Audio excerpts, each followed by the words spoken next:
మేము బిర్యానీ తింటా అన్న మా అన్న చికెన్ ముక్కలు ఆర్డర్ పెట్టినాడు. మా పుట్టనుకో వెజ్ బిర్యానీ కావాలట. దాని తర్వాత అది కూడా ఆర్డర్ పెడతా అన్నాడు. తర్వాత ఇది కూడా పెట్టినాడు. అంతలోనే మా బిర్యానీ కూడా వచ్చేసి ఉండదు. తిందామని మనిషికి తీసుకొని పడుతుంటే మా పొట్టోడు ఇంకా నాకు వెజ్ బిర్యానీ ఇంకా రాలే అని ఏడ్చుంటాడు. తర్వాత వానికి కూడా వచ్చేసి ఉండదు. మా పొట్టోడు వాడు చూడు ఎట్లా తింటాడు చూడు. ఇది వేరే లెవెల్ అయిపో మా వాడిని సోంపు అంటే పిచ్చి. ఎందుకంటే ఇక చెప్పలేని కొన్ని పరిస్థితులు అలా సోంపే తింటున్నాడు. ఇక తిన్నాము ప్రశాంతంగా బయటకు వచ్చినాం. కేక్ కట్ ఎత్తాను వచ్చినాము. మావాడు ప్రశాంతంగా కూర్చున్నాడు. మామ ఫైర్ వెలిగించినాడు. వేరే వచ్చున్నది ఫైర్. దాని మీద మావాడు స్నో కొడితే అది ఎటో పోతుంది. మావానికి నచ్చదు. అయినా పోతే స్నో ఎట్లా కొడుతుంది, స్నో మీద ఎట్లా కొడుతున్నా చూడండి. అది ఫైర్ మీద స్నో ఎట్లా కొడుతున్నా చూడండి. అది అట్టే బొరుతున్నది. మావానికి నచ్చదు. మావాడికి క్రీమ్ అంటే కోసుకుంటాడు కానీ ఇప్పుడు క్రీమ్ ఎందుకో తింటలేడు అర్థమవుతలేదు మా అన్నకి.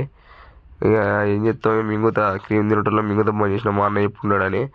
అద్దురా క్రీమ్ మంచిది కాదురా ఒంటికి అని కొద్ది బంద్ చేసిన. తర్వాత ఫోటోలు దిగడానికి వచ్చేసినాము. మా అన్నతో నేను దిగుతున్నా. ఈ అల్లంతో నేను దిగుతాను. మా మామ వచ్చి ఉన్నాడు. మా అన్నతో దిగుతున్నాను. మా తమ్ముడు వచ్చి ఉన్నాడు. మా మామతో దిగుతున్నా అని మళ్ళీ మా పొట్టోడు వచ్చిన్నాడు. మా పొట్టాకిలిగాడు మరిపెళ్ళి ఫేమస్ అంటారు. ఇక ఆ ఊరు వస్తారు. ఒక్కటే సెకండ్ ఇట్లా వచ్చి ఉన్నాడు. ఫోటో దిగుతాడు అంతే. ఇక వేరే లెవెల్ వైబ్ కోసం సార్ ఫోటోలు అంటే కోసుకుంటాడు. అయిపోయింది. ఇక మళ్ళీ లాస్ట్కి ఒక చిన్న వీడియో వేసిపోదామని ఆగినాము. ఇక వచ్చినాము వెళ్ళిపోతున్నాం. అయిపోయింది అంతే కథం.